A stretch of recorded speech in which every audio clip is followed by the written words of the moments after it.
Replacing your 2003-2007 Hummer H2 key fob battery, specifically the LHJ011 remote, is a simple DIY task. This video will guide you through the process, saving you time and money. The Hummer H2 key fob is prone to battery issues due to its age, making this skill essential for H2 owners.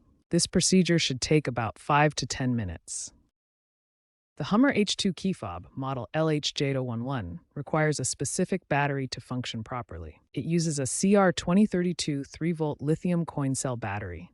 This is the only compatible type for this fob. Make sure to buy a quality brand such as Duracell or Energizer. Avoid cheaper alkaline substitutes, as they can leak and cause damage to the fob's electronics. Under normal use, the battery should last between 2 to 5 years. You'll need a few basic tools to replace the key fob battery safely and effectively. A small flathead screwdriver or plastic pry tool is essential to gently open the key fob case without damaging the surface. You'll need a new CR2032 battery, which is the standard type for this key fob. Make sure it's fresh and properly rated. An anti-static wristband is optional but highly recommended to protect the fob's electronics from static electricity during the process. Ensure you have these tools ready before starting the battery replacement.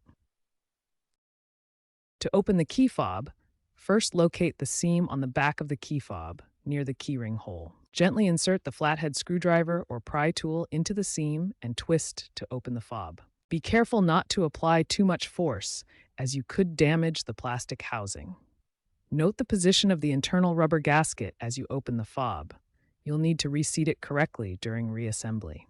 Once the fob is open, you'll see the CR2032 battery inside the compartment. Note the battery's orientation, with the positive side facing up. This is crucial for proper function. Gently pry the old battery out using a tool or key, being careful not to damage the contacts. Insert the new CR2032 battery, ensuring the positive side is facing up.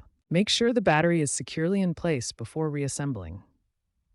Carefully align the two halves of the key fob. Make sure the internal components, like the circuit board and key, are properly positioned before snapping them back together.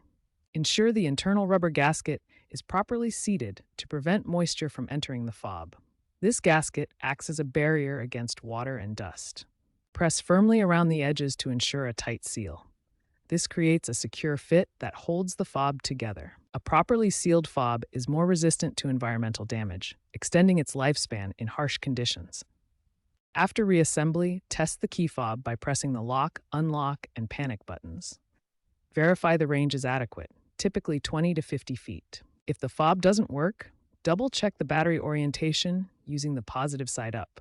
Make sure the fob is fully closed. If issues persist, consider cleaning the battery contacts with isopropyl alcohol to remove corrosion.